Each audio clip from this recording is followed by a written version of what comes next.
Hello, welcome to this week's episode of Pick with Sports Talk. I'm Brandon Schiffman. And I'm Spencer Stein. A lot the same as last week. NBA playoffs have continued. NHL playoffs have grabbed me in like they do every year. And the NFL schedule released. I personally think that's an overhyped event, but It did happen, and we will talk about it. So, Brandon, let's hop right in with the biggest thing. I would say it's NBA playoffs. Yeah, for sure. I mean, we've seen a lot of big games. Let's just start with the series, with the team and series we seem to be starting with the most. The Celtics, and let's talk about their series against the Bucks. We're now at Game 7. It's been an absolute battle, and you're seeing just these crazy stats every game from Tatum and Giannis.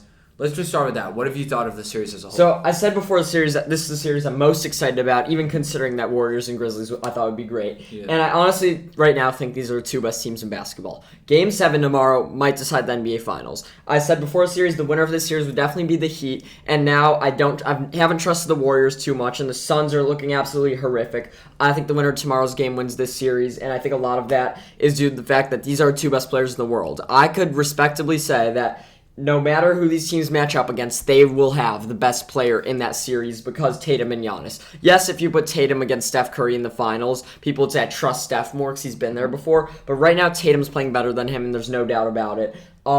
Series has been crazy all around. Road teams have performed really well. When the Bucks were up 3-2, or when the Celtics were up 2-1, I said the Bucks were up 2-1. I said the Celtics would get up to a 3-2 series lead and then lose in 7 games. Although they didn't get up to that 3-2 series lead, I do think they will lose the series in 7 games still because Giannis is going to be the best player on the court. Yep. I trust the Bucks more. Both teams are great. Could go either way. It's in the Garden, which favors the Celtics a bit. But I said last week that the Bucks would win a Game 7 in the Garden, and I'm sticking with that. Bucks are going to win this game and go on to win the finals. I really like what you said there, yeah.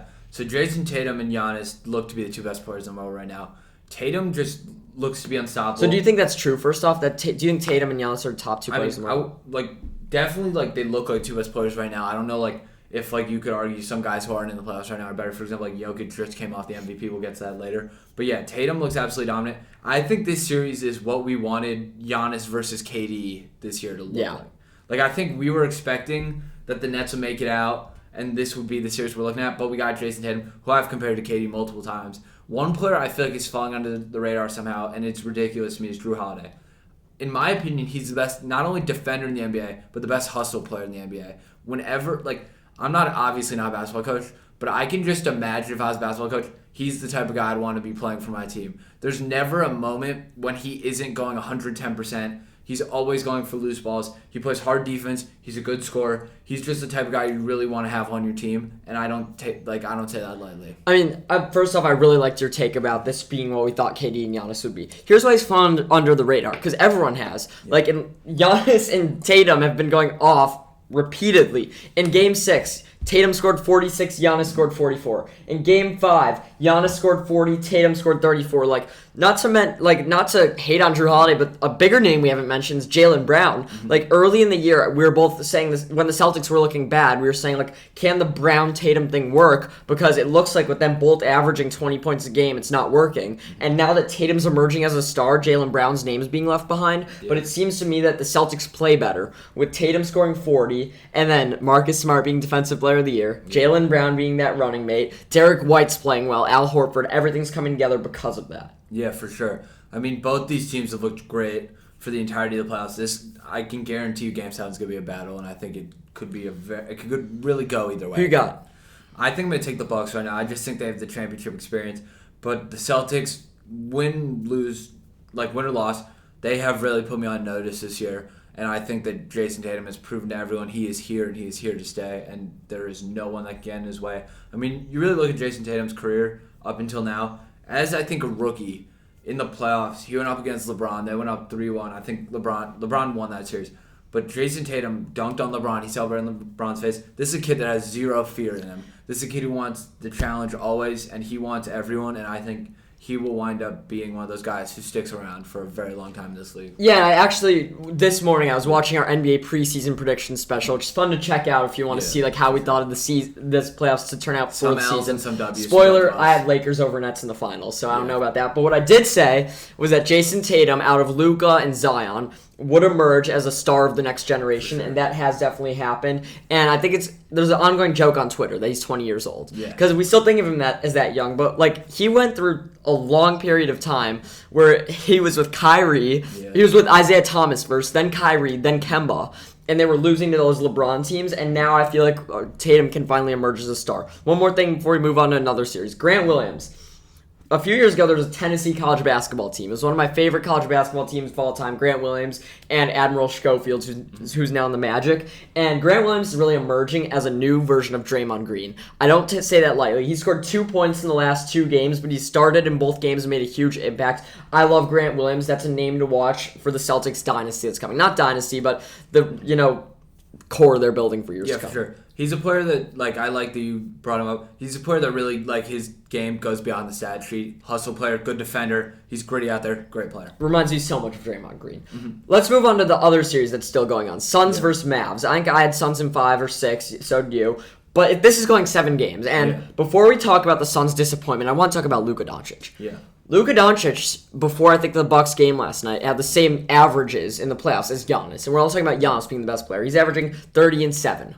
31, actually. 31 and 7. Yeah. Okay. Just gotta give the man his Do you want to talk about the Mavs first? Because although the Suns are disappointing, it takes something to take a team with CP3 and Booker 7 games. For sure. Yeah, Jalen Brunson has looked great. I mean, obviously, you talked about Lucas, so I'm going to get to the other guys. Jalen Brunson's looked really good. I like what they got with Spencer Dinwiddie. I think that it was no secret Porzingis wasn't a good fit. They moved him. Dinwiddie hasn't been great this series, but overall, I think that as a team, they've worked better with a more guard-heavy roster. I just overall have liked what I've seen from the Mavericks. They're proving that despite the fact that they have kind of fallen under the radar, which is weird because they have one of those guys who's seen as a generational talent, they're a contender and they're here to stay. I think that they're a fun team to watch, and honestly, I just kind of want to talk about the Suns after this, but I'll let you talk about the Mavericks. Mavs have not been seen as a contender all year. Trade deadline, we scratch our heads. We're Porzingis wasn't a fit, but Dinwiddie and Bertans, who knows? Win or lose Game 7, this season's a success for the Mavericks. For sure. They beat expectations. No one thought they would take a team like the Suns 7 games in the second round, and if they win that game, I can't even begin to start with what everyone's going to be saying about Luka. But I do not think I will stay with that this team is not built to win a championship. Luka is not going to win a title with the Mavs in the next couple years with a team built around as good as Jalen Brunson is him. They need another star. So the teams who have the pieces to win right now is a small list, like the Warriors, the Bucks, the Celtics, the Nets. I could go on. I don't think the Mavs are on that list. I think the Mavs can win Game 7. They're capable of it. But right now, they're a big move away from winning a title. So I don't want to get too big picture because what they've done so impressive. I'm just going to call it how it is. And I don't think the Mavs are in the same tier as the other teams left. For sure. I do think, though, that despite their critical flaws, their trajectory is significantly higher than it was even a few months ago. Luka might be a top 5 player. For sure. Luka, and even though he's been regarded as a top 5 player for the past series, he continues to kind of I'm trying to amaze. Just amaze, and continues to prove why he's in that just conversation. And I think that he's one of those guys that we're gonna look at in time and just continue to realize how good he's getting. And there was a time earlier in this year where he wasn't looking so great. The Mavs weren't looking good. So good for Luka. I'd love to see them go out and win Game 7, Brandon. But we got to talk about the other side of this, the Suns. Sure. They were one of the favorites going into the playoffs, and now they went 7 games against the Pelicans, 6 games against the Pelicans, and now 7 against the Mavs. So Phoenix, who's the best team throughout the regular season, I want to say they're almost a team that there were very little doubts coming into the season. They lost in the finals last year. It looked like a revenge season for them. And the postseason's been a little bit iffy for them. I can't even lie. They took a Pelicans team who, I hate to say, we're, probably thankful to be in that situation. 6 games, and now they're going into Game 7 against the Mavericks. It's looking questionable for them. There are definitely some flaws. Booker's missed a couple games throughout the playoffs. But, what do you think is the key thing to their failure so CP3. far? I mean, come on now, CP3. Last week, I talked about how he is so underappreciated. Mm-hmm. And he always goes out and competes, and he's the reason they win or lose. Last game, he went out, scored 13 points at a plus-minus of -14, and he only had 4 assists. The games they lose, Chris Paul doesn't go off. And I don't know what it is about the playoffs with this guy. He's been in the league, 15 years? Yeah. He cannot perform in them. And I was just talking about how I love CP3 so much. I think he's a top 15 player ever. Mm-hmm. And this series, he's just totally contradicted what I've been saying. I think the key to the Suns' success is CP3. Going into these playoffs, I saw that I had them winning. I think I had them beating the Bucks, and now it's just like, what are they doing? The only team right now who can win the title out of the West is the Suns playing up to their full potential. I've seen the Warriors' full potential. They're good. But I think if the Suns play up to their full potential, they're better. So the Suns are going to need to find a way to win Game 7 and turn it around in the Western Conference Finals. I think they win Game 7. I don't think they turn it around. Yeah, I think that the Suns... The thing is, and I like you said it, their potential is really like sky high. I mean, at their highs, they're a great team, and they really don't have any major flaws. The issue is they're playing at like a rate where like you don't even think they like care. Like it's the same thing like during the regular season, if you said like the Suns are playing the Mavericks, I'd think like, oh, the Suns are gonna win by 20. Like it shouldn't be a competition, but the Mavericks just look like they want it more from time to time. That's the issue. I mean, it's part of that, but I think it's the Suns want it. They just somehow are slumping. Yeah. Every player slumps. Chris Paul, 5 points in Game 4, 7 in Game 5, and 14 in Game 6 with a huge minus. Yeah. He can't show up in the playoffs. It's just his play. Maybe the nerves get to him. I don't know what it is. I know how bad Chris Paul wants it. He just can't do it. So he's going to have to turn that around if they want to win a series. Yeah, for sure. Also, I do want to say one thing. Devin Booker, as good of a player as he is, hasn't been the most efficient this series. I don't think that's much of a surprise, but it's just something I wanted to address. I think he's a great young player. He's at his best, one of the most efficient scorers in the league, which is crazy because he's really a 3-level scorer. But just this. And one more thing, what do you think of this whole like Booker-Luka rivalry that's building up? I love it. I think it's going to be something to watch for years to come. I think both of them are two of the best young players in the NBA, and I'm excited to see what comes of it. I think it's a good rivalry, but it's like a mini rivalry. It's not like a Magic Bird type of thing. It's in that little the Southwest division. It's like there's that little thing going on. It's like a second round rivalry that keeps happening. I also think Booker's a little more into it than Luka personally. Off the videos I've seen, Booker's been yelling at him, and it's kind of been backfiring. So, Game 7, you got Suns? Yeah, I do. All right, great. Let's move on to the series that are done. Let's go back to the East. Heat beat the Sixers in 6 games. And we've talked about Harden 3 weeks in a row now. Disappointed in all the games but like one. Last game did not show up. What comes next for James Harden? First off, I think the biggest thing is what comes next for the Sixers because they're the ones in charge of this situation.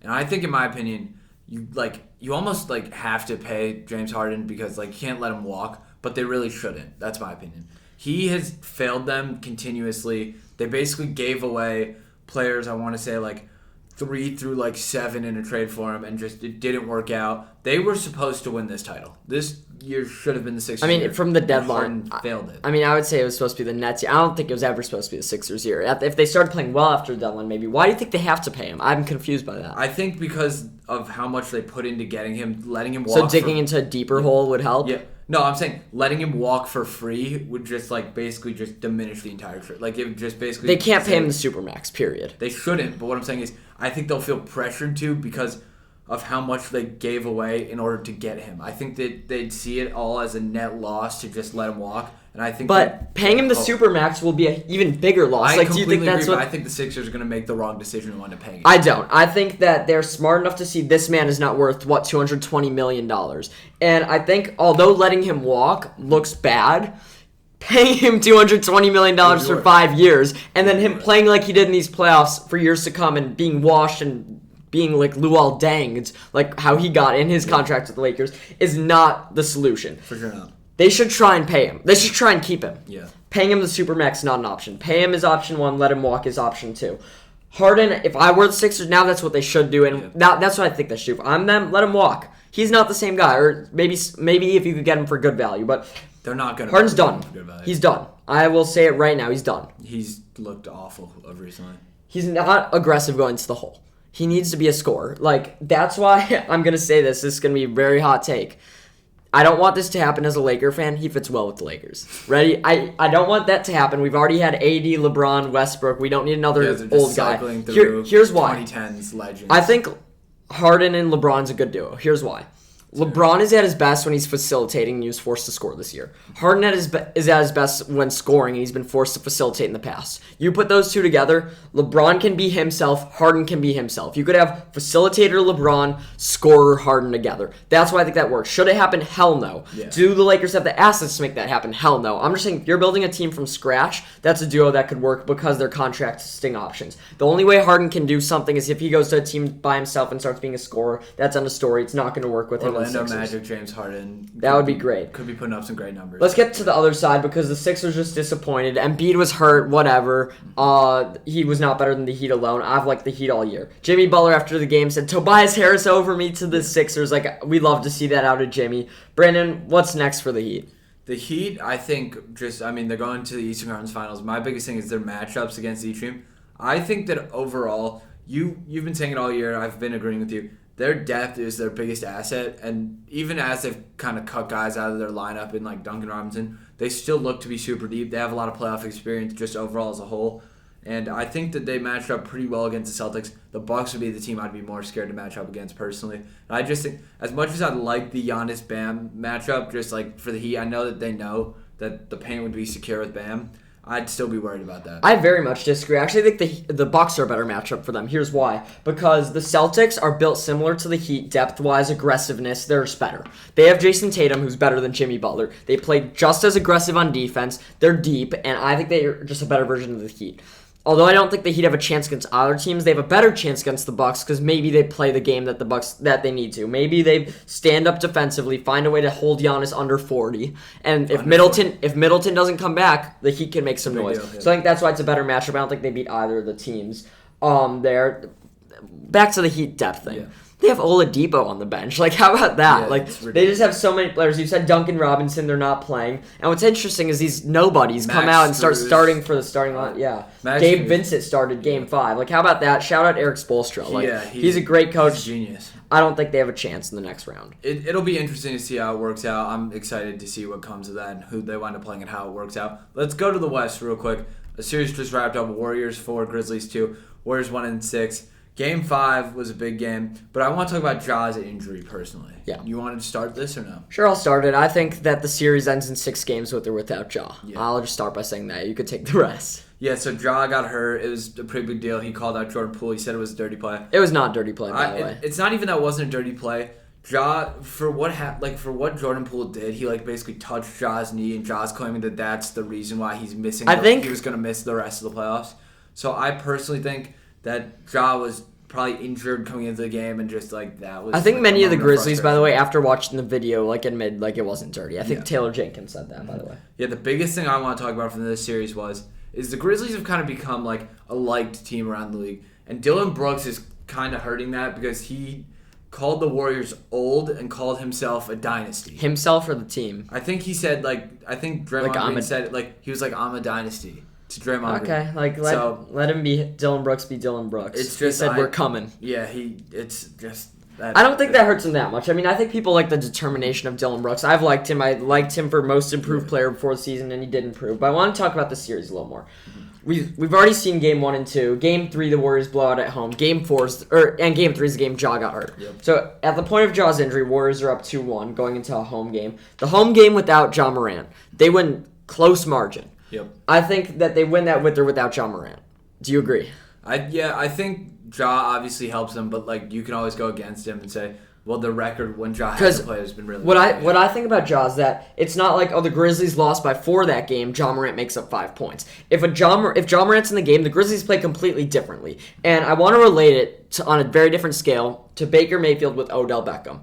Obviously, Baker Mayfield, with and without Odell Beckham, is at a much lower level than the Grizzlies with or without Ja. But with Baker, he feels like he has to force the ball or Baker with Odell feels like he has to force the ball to Odell Beckham. When Odell Beckham leaves, Baker starts playing much better. I don't think the Grizzlies are better off without Ja. I'm going to say that. They are not better off without Ja, but the way they played when he left reminded me of the Browns without Odell, is that they spread the ball more people scored by volume. Bane and Brooks played better, and Jaren Jackson. So I think the Grizzlies were able to do that. Game 5 was interesting. They were up by 54 at one point, and yet no one's going to remember that. Yeah. The Warriors brushed it off, and I liked how they won Game 6. That shows experience, and that's why Dylan Brooks calling them old and calling himself a dynasty isn't really meaningful because the Warriors are still going to have the experience. For sure. I think your comparison was fine. Like, I don't like it necessarily or dislike it. But I think the biggest thing is you got to look at it. John Morant, whether or not the Grizzlies are a better team or not without him, despite the record, is an MVP caliber player. Yeah. Like, you can't just say, like, he's not a GOAT. They're better without him. Think he's a GOAT? He's last week continuously improving, Spencer. He will continuously GOAT is a big word to throw around. He definitely needs... GOAT's not top 20 player ever. GOAT is top 5. He needs a lot to get there, but he's looking to be... He could be there. Long term, you take Tatum or Ja. That's tough. Tatum. You take Luka or Ja. I'm worried about injuries with Ja. That's my biggest. You take Luka or Ja. That's really tough. I might take Luka. I might honestly take Ja. You take Luka. Let's move on to the NHL. I'm done talking about Ja. I love Ja. He's great. He's one of my favorite players to watch. I take Luka over him. I take Tatum over him. I take Giannis over him. Well, for sure Giannis over him. A lot of players. Let's move on to the NHL. Yep. NHL's pulled me right in. These series are incredible. We're going to start with, I don't know what they call it now, the Northwest Division. It's kind of in 4 divisions, no longer West and East like I remember. Ever since the Red Wings left the West, honestly, I've stopped keeping track. But confusing. The Avalanche swept the Predators. That was the one series not to go 6 games. By the way, we have 5 Game 7s. Incredible. Yeah. Nothing like a hockey Game 7. I think you could argue that hockey playoffs are the best playoffs of them all, except for March Madness. So, for sure. Avs swept, no comment there. I expected that. Like I said, swept. Yeah. How about Blues Wild? Anything? Yeah, Blues upset the Wild in 6 games. That was a pretty good series, I can't lie. I was not expecting the Blues to come out the way they did. I mean, I had the Blues just because I said they won Stanley Cup recently. They have goaltending, but, I think it comes back all to Fleury. Like, that's on Fleury. His career's dying out there in Minnesota, so that's why I was kind of praying on his downfall. I just look up the Avs coming out there. That's the least, impressive part of the draw. What's interesting is the other series. I want to go down to the West, another part of the West. Calgary versus Dallas right now. The 1 seed versus the wild card over there. Going into a Game 7 in Calgary. Any prediction? I personally am just kind of, I don't want to say I'm confused by this, but I feel like the Flames should have closed them out a lot sooner, and they're giving Dallas a ton of hope in this series. And Dallas, I'm not discrediting them at all, but Dallas should not be where they are right now, and I disagree because going into Game 6, one of my friends was talking about how the Flames are definitely going to win in Dallas. I said Dallas is going to play strong here, but I still have Calgary winning at home. Even though Tyler Seguin, we know he's a good playoff performer. And we forget that Dallas was in the Stanley Cup Finals, I think, a few years ago. Yeah. I will take Calgary there. Edmonton, LA. Connor McDavid, once again, is not showing up in the playoffs. Going into a Game 7, think he'll take care of business, kind of prove that narrative wrong. I might have to take LA in this one. I think LA they have some more playoff experience, honestly. I mean, you look at it, they were since about 2014. I mean, they were one of the better teams of the 2010s, and I think that they have potential to pull off the upset in this series. I believe in them.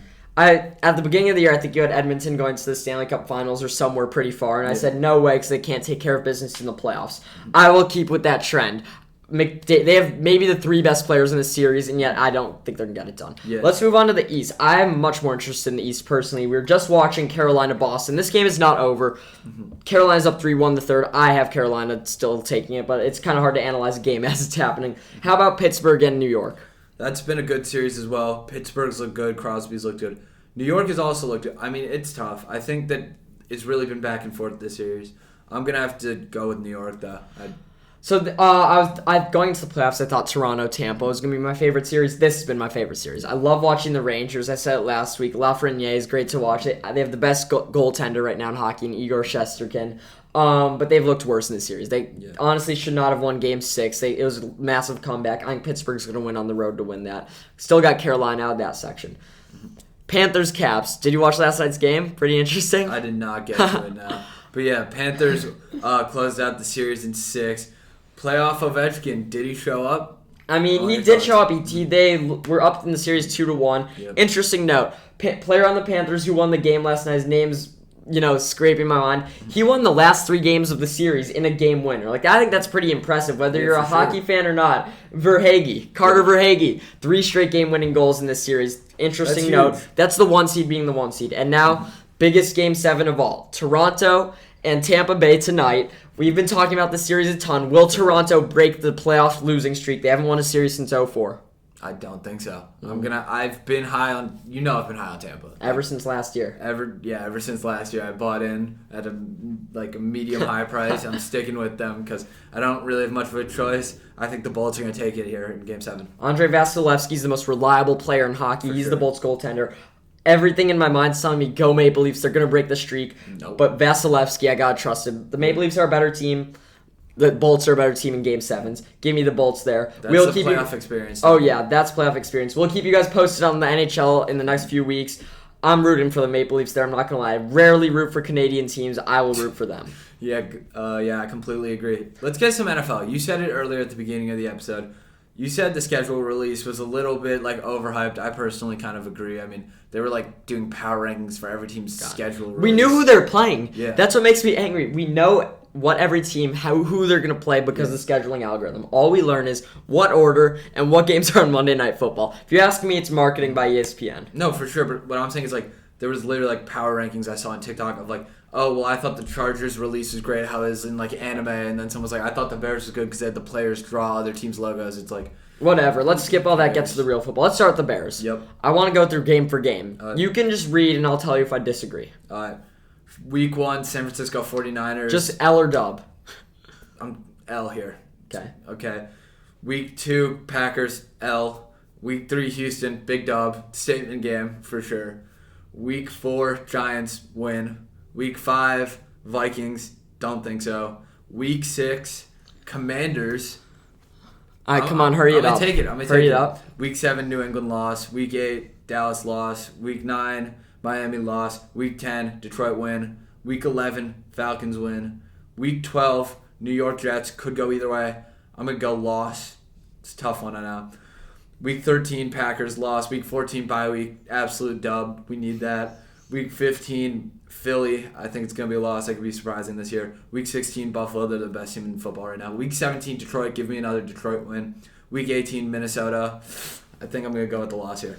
So you had 6 wins. I disagree. I think 5. I think we'll lose one of the games to Detroit. And although we can look at the schedule all we want, we basically picked all the games they should be favored in-ish, and we picked losses in all the games they shouldn't.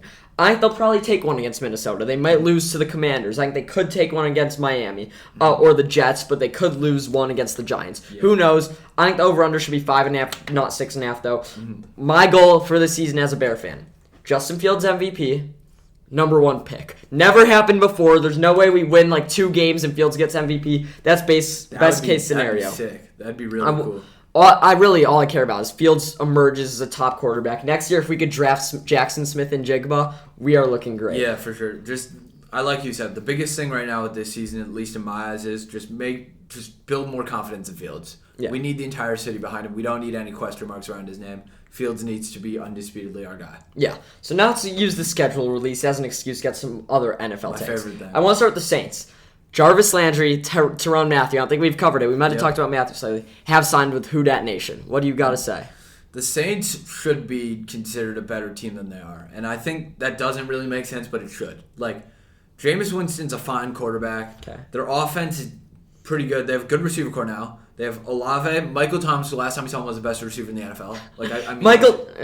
That makes me so angry when people talk about Michael Thomas like that. He has no reason to be viewed as a better receiver than even Adam Thielen in my eyes. I'm saying the last time he was on the field, he was setting records. No. The last time he was on the field, he played 2 years ago, 8 games, and sucked.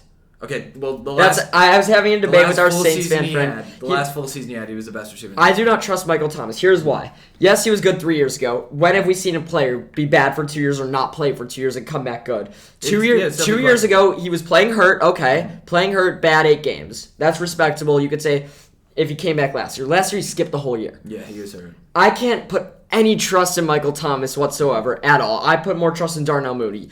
Does he have that potential? Yes. Is it good that you have a receiver on your roster that's capable of being a number 1 receiver? Yes. Do I have any hope that he'll be a top 15 receiver? No. I don't trust this at all. He could be. I don't think so. But it is, for Saints fans, a good thing that they have Olave and Landry too. So I'll let you continue. Yeah, for sure. So back to what I was saying. Also, good running back. Defense looks good. I mean, you can't really deny that. Marshawn Lattimore on one side of the ball. I mean, on one side right now. They have Tyrann Mathieu on the other side. I think that's a pretty controversial defense just in terms of the players. Both are pretty controversial, but they're both pretty much lockdown cornerbacks. That secondary's good. I think the Saints should definitely make the playoffs. Yeah. If they don't, that's disappointing. When we're looking at the NFC, we have 4 division winners. Let's say Tampa wins their division. Now they're competing for a wild card spot with whoever doesn't win the NFC West is probably Cardinals and Niners. They're competing with whoever doesn't win the North, which is probably the Vikings, maybe the Packers. And then we're looking at Philly, maybe Washington. Dallas will probably win that division. So we're probably looking at Philly, probably not Washington. They should make the playoffs. Will they win? No.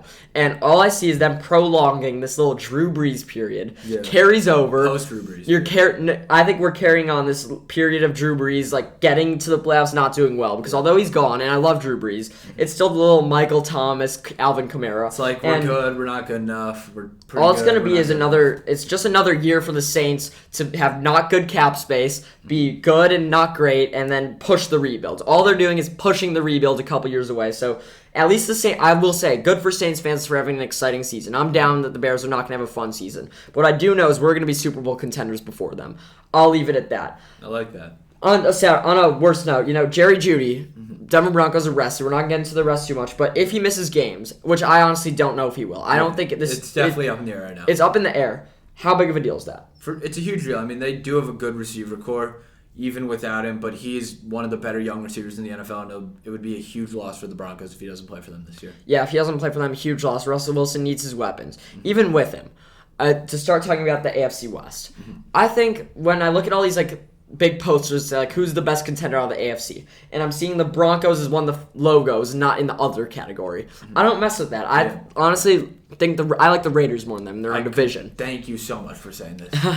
I don't trust. What's their trust about the Broncos? Even if Jerry Jeudy plays, we haven't seen him perform at a Pro Bowl. We haven't seen anyone on that roster except for Russell Wilson perform at a Pro Bowl level. And yes, Russell Wilson's performed at all pro level, but everyone's so confident in their offense. I don't get why. I do their have defense is their better. I have a lot of trust in Javonte Williams, their running back. There's nothing that says about their weapons or offense better than the AFC West. Their defense is good. So is the Chargers. So is the Raiders. I was just saying, they could be the worst team in the AFC West. I mean, if you want to speak on that, feel free. But I honestly, as much as I like Russell Wilson, the last time he was on the field, he just wasn't the best player. He wasn't the player he used to be. Even if he is the player he used to be, why do we necessarily trust that?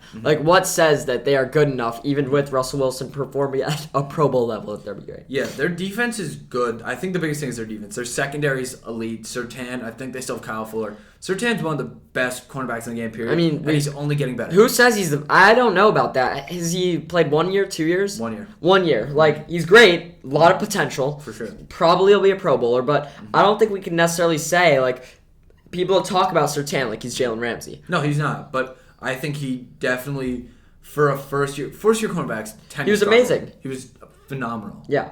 So, yeah, I think AFC West, I almost want to do power rankings for the AFC West. Let's talk about the AFC West bit. I'm going to make a hot take, then you can make the same one. We've talked about this in the AFC West. I was going to come out here and make the assertion that the Chiefs are going to miss the playoffs. I think there's a good chance of that. They're definitely going to struggle. Won't say they missed the playoffs, but I'm going to say they're going to struggle. I think Tyreek Hill was the glue that held that team together. Obviously, it's Mahomes. Obviously, it's Andy Reid. But losing Tyreek Hill is not okay. People are acting like, okay, Tyreek Hill's gone. They could be similar. No. The reason the Chiefs are Chiefs was because the four-headed monster. Reid, Mahomes, Kelsey, Hill. They had a great, one of the best coaches in football. There were so many levels to that offense. It was layered. They had one of the best coaches in football, a quarterback who could do it all, the fastest guy in football, and the best tight end. That is what made the Chiefs the Chiefs. And after seeing them struggle last year and lose one of the most important pieces of that monster, I can't trust them. Now going to the schedule release part of it. They are the first team in NFL history, I think, to play 8 playoff teams in the first 8 weeks. They played the Cardinals, the Chargers, the Colts, the Bucks, the Raiders, the Bills, Niners, and Tennessee. Of those 8 games, I see them winning 3. 3-5 start. After that, they can catch their grip. They have a game against Jacksonville. They do have the Super Bowl contending teams, the Rams and the Bengals, in back-to-back weeks.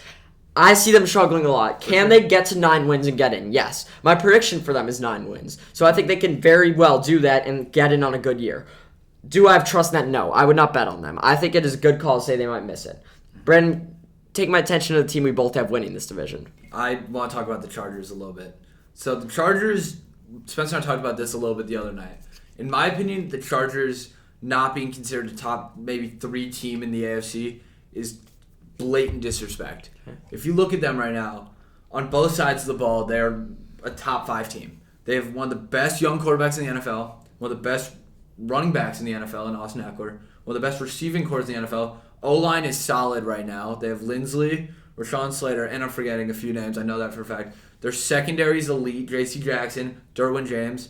They just added Khalil Mack in the offseason. Joey Bosa. I think that the Chargers, despite their unprovenness, should be considered a top 3 contender in the AFC no matter what. I believe that they have so much potential, and I think that they could potentially win a Super Bowl this year. I really do. I think that they could be one of those teams. I don't want to say that shocks the NFL because, you look what the Bengals did last year. They proved that was real shock. The Chargers wouldn't be real shock. They wouldn't be able to live up to the Bengals level of, shocking the NFL. But, if we're saying, 2 years ago, by, shocking 2 years ago, they will shock the NFL. Blatant disregard is so much of an overstatement. Here's why. You can easily... So we both agree the Bills are better than them. For sure.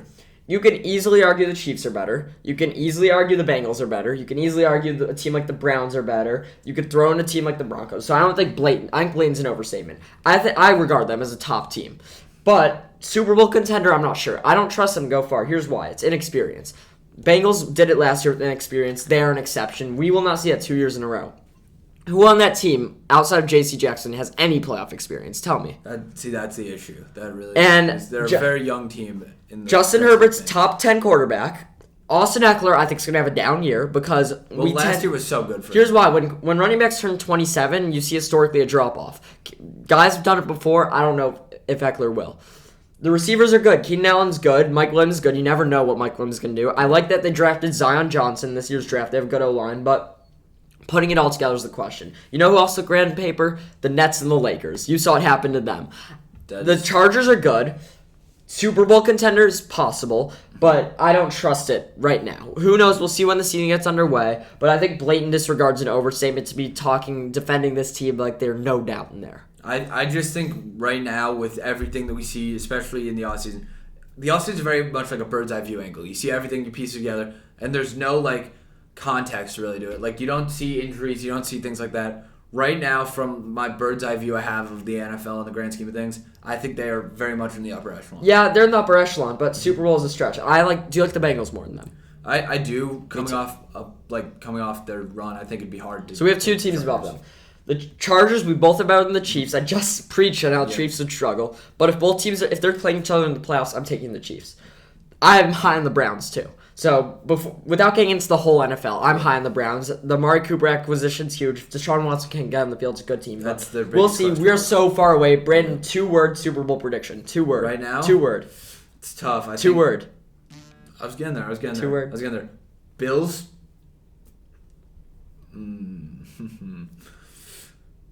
Rams.